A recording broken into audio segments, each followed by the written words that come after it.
Hey everybody, Chase here with hashtag cyber insecurity. So today is day one, and we are going to be kicking things off. And I know that I've talked previously here on LinkedIn and on some other platforms about doing this series. And the series is to help small and medium-sized business owners to identify and understand vulnerabilities and security issues, concerns that they may not know that they don't even have enabled, right? So initially, we're going to start things off by talking about how to get things a little more back to the basics. And one of the big things that you'll hear from CISOs and security experts in the field, a lot of those that people can't afford to hire, especially if you're a small business, is that we really need to work towards getting back to basics. Now, if you were able to hire a CISO, most of those people are going to come in and do something drastic in the first 90 days, right? So that's really their goal, is in the first 90 to 100 days that they want to make a big impact so that people realize that they are there. However, like we have discussed previously, hiring somebody who focuses completely and specifically on security is very expensive to do. So for the small and medium-sized business owners, it's a little bit difficult for you to be able to do something like that. So that's really what this series, Cyber Insecurities, is about. So I'm going to go ahead and kick it off and ask you, what are your insecurities? Do you know? Do you want to know?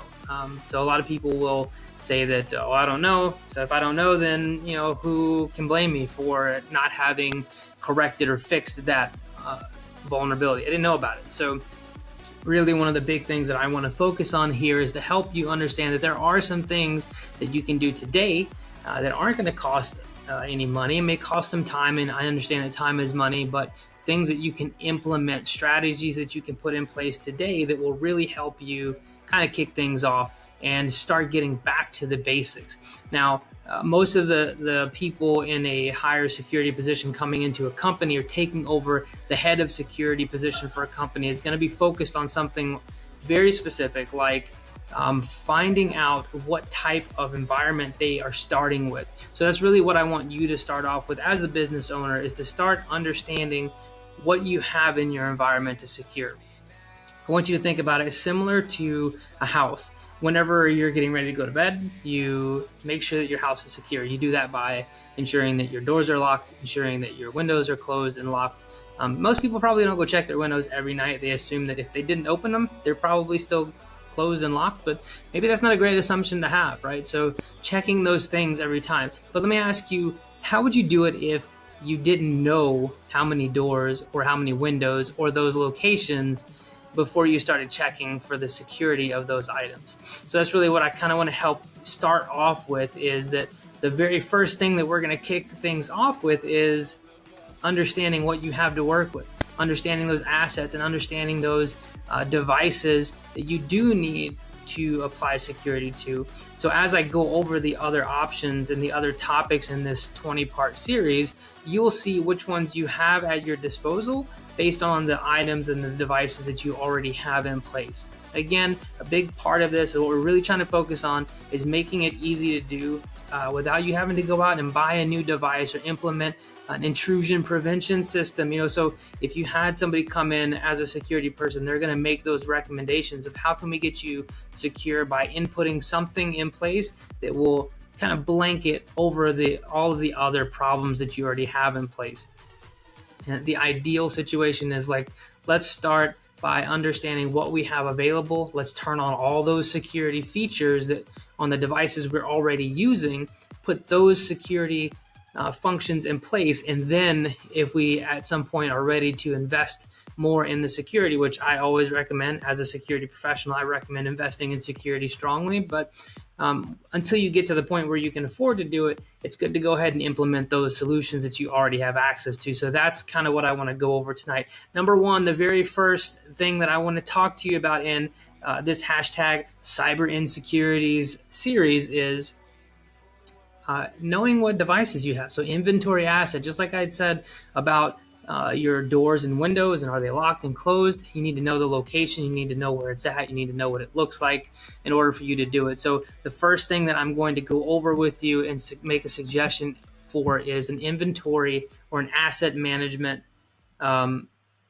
tracker, right? And this tracker is really to make sure that you can identify the devices that you have, find the locations, and you know what it is, right? So I'm going to make this template available so you'll be able to go download it, and I'll give you the link to where you can download it from, and you can use it directly for yours. I make recommendations about these things, and let me explain why. So I usually suggest that on the first column you put your name for the device.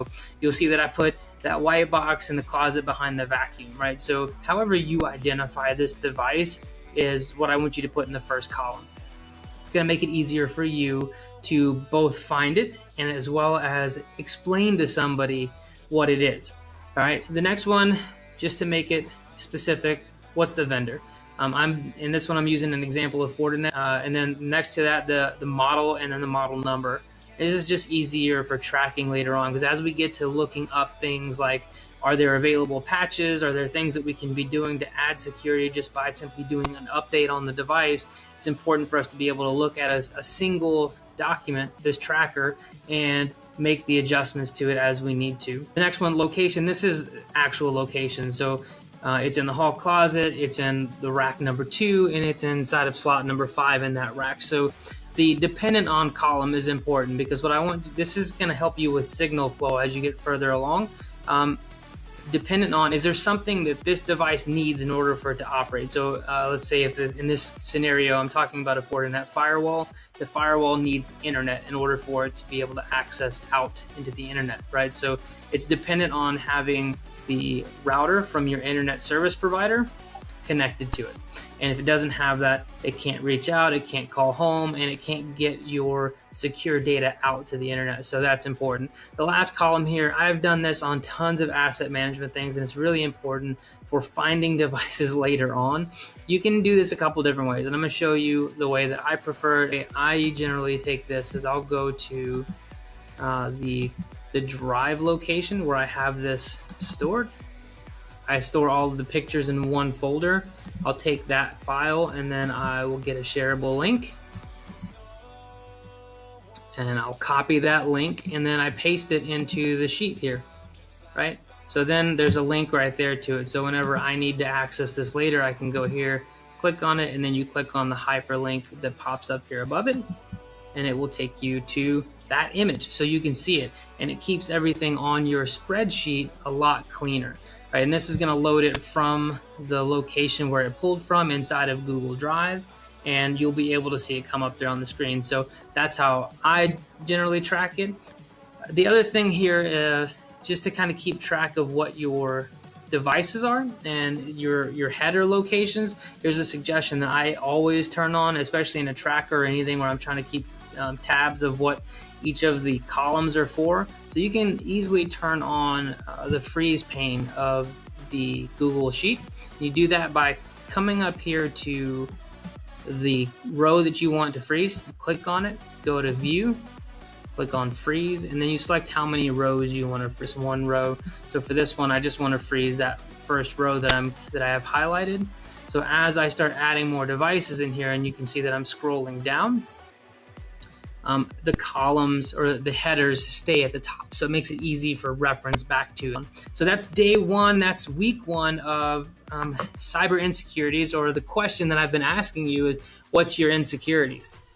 I hope that this is helpful to somebody. I hope that if this helps you, that you'll share it to somebody else. And the goal here really is to make sure that we start off with the foundation of understanding all the devices that we have in our inventory, everything that we have under asset management, so that as we start walking through these next 19 weeks of topics, we can start seeing which devices we actually need to secure, because now we know what devices are in our business. And if you don't know, you don't know how to secure it. So I hope that this has been informative, and if you have any questions, please reach out to me. You can direct message me on LinkedIn, or you can send me an email. My email information will be in the details of this video. So until next time, I will see you next Tuesday. And I just have one question to ask you. What are your insecurities?